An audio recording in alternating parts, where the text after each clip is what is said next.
Salut à toi, cher ami, et bienvenue dans cette vidéo qui va bouleverser ta vision des choses. As-tu déjà ressenti cette frustration? Ce questionnement profond. Pourquoi, malgré ta foi ardente, ton amour pour Dieu et ton désir sincère d'aider les autres, tes finances semblent toujours te jouer des tours? Pourquoi ceux qui sont appelés par Dieu, ceux qui portent une mission divine, semblent parfois bloqués dans un cycle de manque, alors que d'autres prospèrent, sans effort apparent? Est-ce une punition? Un test? Ou y a-t-il une raison plus grande, plus profonde, orchestrée par la main de Dieu? Aujourd'hui, je vais te révéler une vérité puissante, une vérité qui pourrait changer ta manière de voir tes défis financiers et transformer ton parcours spirituel. Accroche-toi jusqu'à la fin, car ce que tu vas découvrir risque de révolutionner non seulement ta mentalité, mais aussi ta relation avec Dieu et tes finances. À la fin, nous partagerons une prière puissante au nom de Jésus pour t'aider à ouvrir ton cœur et à recevoir les bénédictions que Dieu a préparées pour toi. Alors, ouvre ton esprit, prends une profonde inspiration et embarque avec moi dans ce voyage spirituel. Commençons par une vérité essentielle. Les difficultés financières ne sont pas toujours un signe que Dieu t'a abandonné. Bien au contraire, elles peuvent être un outil puissant dans les mains du Créateur. Je sais, c'est difficile à accepter quand les factures s'accumulent, que les opportunités semblent se refermer et que tu te sens parfois invisible aux yeux du monde. Mais écoute ceci, Dieu n'utilise jamais le manque pour te briser. Il l'utilise pour te construire, pour te façonner, pour te préparer à quelque chose de plus grand. Tes luttes financières pourraient faire partie intégrante du plan divin pour ta vie. Dieu veut que tu places ta confiance en lui, pas dans les richesses matérielles. Le monde nous bombarde de messages, nous poussant à courir après l'argent, comme si c'était la solution à tous nos problèmes.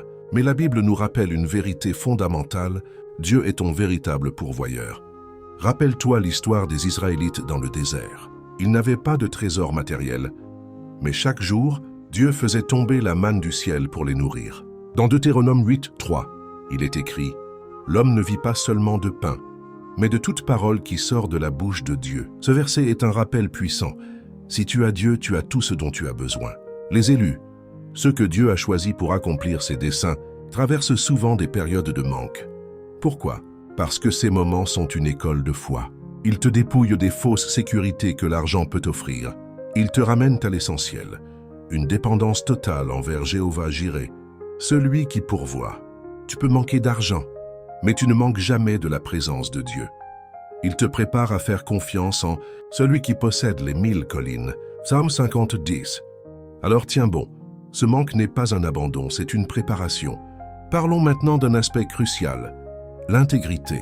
Parfois, les défis financiers sont une manière pour Dieu de sonder ton cœur. L'argent, vois-tu, est un miroir.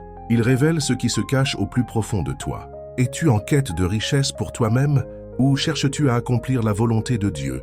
Jésus l'a dit clairement dans Matthieu 6, 24. Nul ne peut servir deux maîtres. Vous ne pouvez servir à la fois Dieu et l'argent. Les épreuves financières peuvent être un moyen pour Dieu de purifier tes motivations, de t'éloigner de l'orgueil ou de l'autosuffisance et de t'aligner sur son plan. Dieu veut s'assurer que, lorsque les bénédictions financières arriveront, ton cœur restera ancré en lui. Il veut voir si tu utiliseras ces ressources pour glorifier son nom ou pour te glorifier toi-même. Ces moments de manque ne sont pas là pour te punir, mais pour te purifier. Ils te préparent à recevoir les bénédictions avec humilité et sagesse, pour que tu deviennes un canal de sa grâce et non un simple consommateur de richesses. Soyons honnêtes, parfois, Dieu retarde l'abondance financière parce que tu n'es pas encore prêt à la gérer. La richesse peut être une arme à double tranchant. Si elle arrive trop tôt, avant que ton caractère ne soit forgé, elle peut te détruire. Pense à l'histoire du fils prodigue Luc 15, 11 à 32. Il a réclamé son héritage trop tôt. Et qu'a-t-il fait? Il l'a gaspillé car il manquait de maturité. De la même manière, Dieu peut retenir les bénédictions financières dans cette saison pour t'enseigner l'humilité, la discipline et la gestion responsable. La maturité spirituelle doit précéder l'abondance matérielle. Dieu, dans son amour et sa sagesse, te façonne pour que tu sois prêt à gérer la richesse, sans qu'elle ne te détourne de lui. Il veut que tu comprennes que la richesse n'est pas seulement pour toi, mais pour le royaume. Tu es appelé à être un canal de bénédiction, à utiliser ce que Dieu te donne pour impacter les autres, briser les chaînes de la pauvreté et glorifier son nom.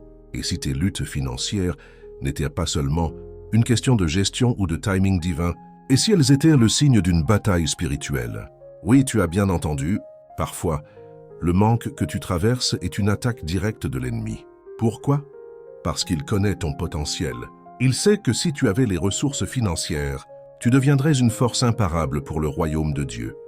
Tu bénirais les autres, briserais les malédictions générationnelles et ferais avancer la mission divine. L'ennemi dresse des obstacles pour bloquer ton accès aux ressources. Il intensifie la résistance, crée des retards et sème le doute dans ton esprit.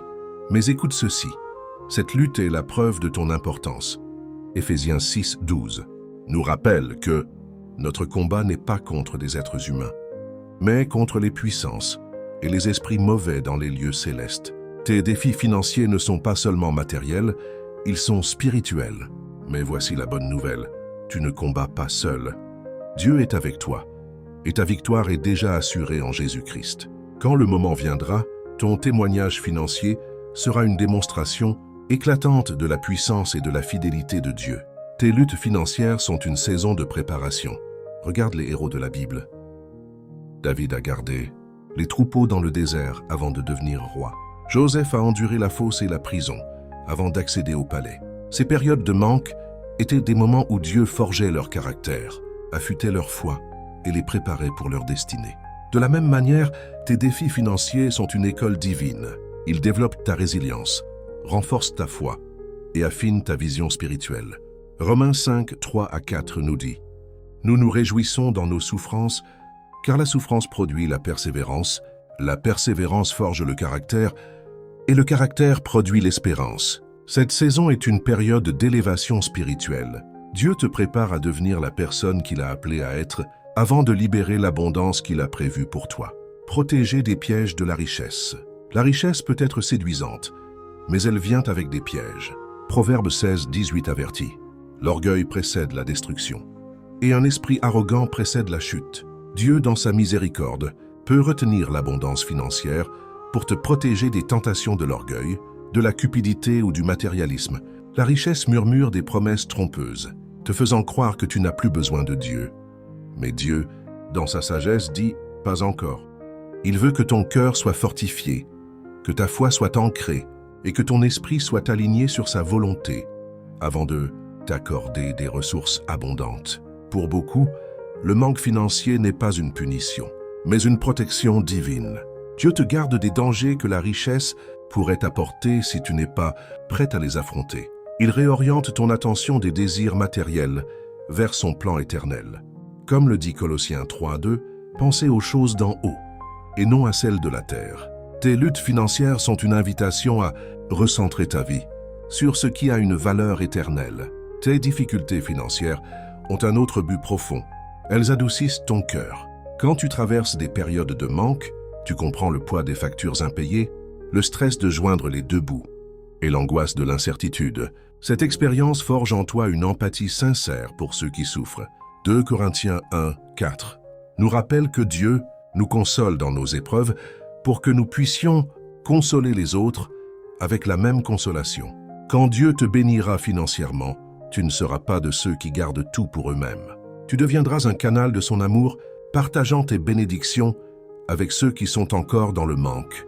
Tes luttes te préparent à être un instrument de compassion, un ambassadeur de la générosité divine. Certains d'entre vous traversent des défis financiers parce que Dieu vous a choisi pour briser des cycles de pauvreté et de manque qui ont pesé sur votre famille pendant des générations.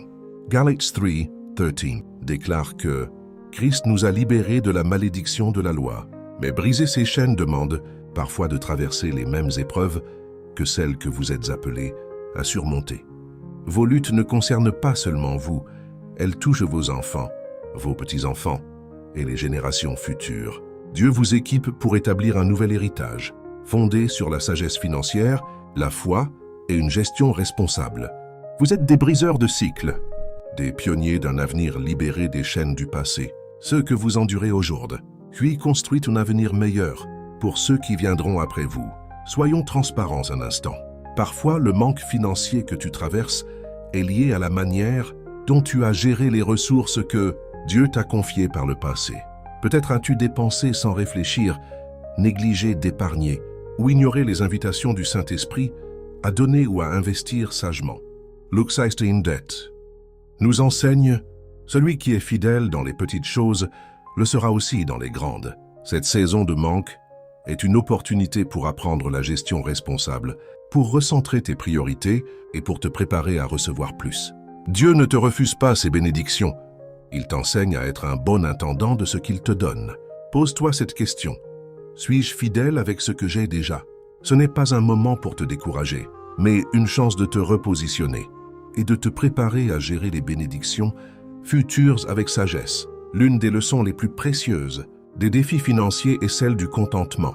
Philippiens 4, 12 à 13 nous dit « J'ai appris à être content en toutes circonstances, dans le besoin comme dans l'abondance. » Dieu utilise ces moments pour t'apprendre que la véritable joie ne vient pas de l'argent, mais de lui.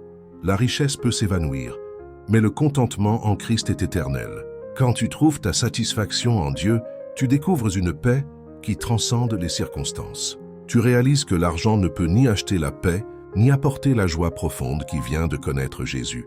Dieu cultive en toi un cœur satisfait de sa présence, un esprit apaisé par sa provision, et une âme qui se réjouit en lui. Peu importe ce que tu possèdes, cher ami, tu n'es pas financièrement brisé, tu es spirituellement en formation. Dieu t'aligne sur son calendrier parfait. Il affine ta foi, renforce ta gestion, cultive ton contentement et purifie tes motivations. Romans 8:28 nous assure que tout concourt au bien de ceux qui aiment Dieu. Tes luttes actuelles te préparent pour des œuvres plus grandes. Quand le moment viendra, tu marcheras dans l'abondance, non seulement pour toi, mais pour accomplir la mission que Dieu t'a confiée. Une prière pour la force et la foi. Terminons par une prière pour fortifier notre foi et nous préparer à recevoir les bénédictions de Dieu. Prie avec moi. Père céleste, nous nous tournons vers toi avec humilité et confiance. Tu connais nos luttes, nos besoins et les désirs de nos cœurs. Merci d'utiliser chaque défi pour nous façonner, nous fortifier et nous rapprocher de toi. Aide-nous à placer notre confiance en toi et non dans les richesses de ce monde. Donne-nous la sagesse pour gérer tes bénédictions, la force pour surmonter les épreuves et un cœur aligné sur ta volonté. Nous croyons en ta provision parfaite et en ton plan pour nos vies. Au nom puissant de Jésus, nous prions. Amen. Merci d'avoir regardé cette vidéo. Si elle t'a inspiré, n'oublie pas de t'abonner, de liker et de partager avec ceux qui ont besoin d'entendre ce message. Que Dieu te bénisse abondamment, toi et ta famille.